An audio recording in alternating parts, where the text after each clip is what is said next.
Hey tootRN fam, here's a question that I wanted to share with everyone today. This type of question in particular, despite the fact that it's select all that apply and nobody likes that, this type of delegation question has a tendency to trip up some of my students every now and again.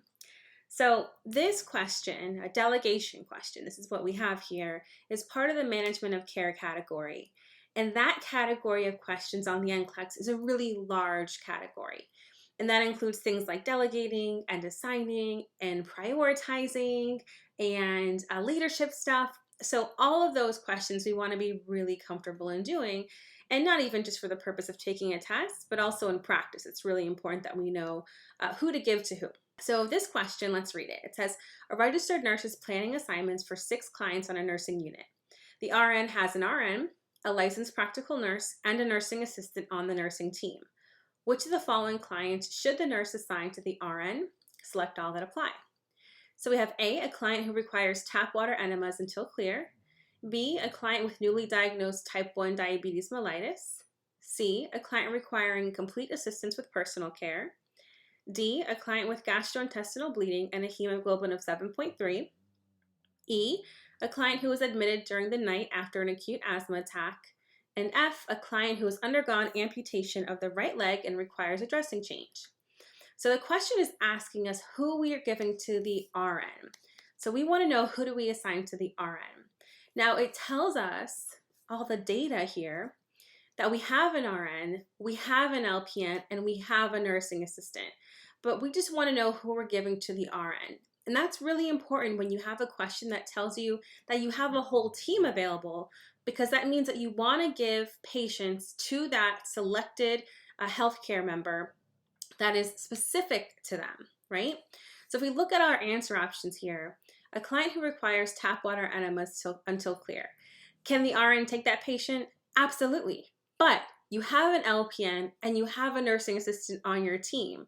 Does that patient belong in the scope of somebody else who's available? They do. The LPN can take that. A client with newly diagnosed type 1 diabetes and mellitus, definitely for the RN. New diagnosis, they're going to require teaching, and that's for the RN to do. A client requiring complete assistance with personal care. Can the RN do that? For sure. But you have a whole team.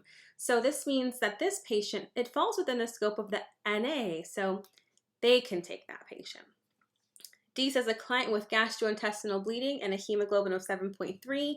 So they have a GI bleed and a really low hemoglobin. So that's an unstable patient, which means it belongs to the RN because the LPN and the NA can't take that patient.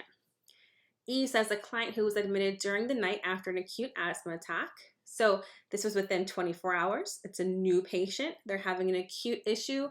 It's unstable. So we want to give that to the RN. That's not good for the LPN or the NA. And F says a client who has undergone amputation of the right leg and requires a dressing change. Can the RN do that? Certainly. The RN can take care of any patient on here. But we know we have a whole team, so we want to delegate most appropriately. This patient can go to the LPN. So out of all the patients we have here, who's specific to the RN is B, D, and E. So when you have a whole team available, remember it's super important for you to delegate specific to that member. That would be different if the question read, you just have an RN, right? We can't assume that you have a whole other team that's there waiting for you. So you don't want to assume that you have members if the question's not telling you, but you definitely want to consider that you do have team members available when the item is sharing that information with you. That way you're delegating most appropriately.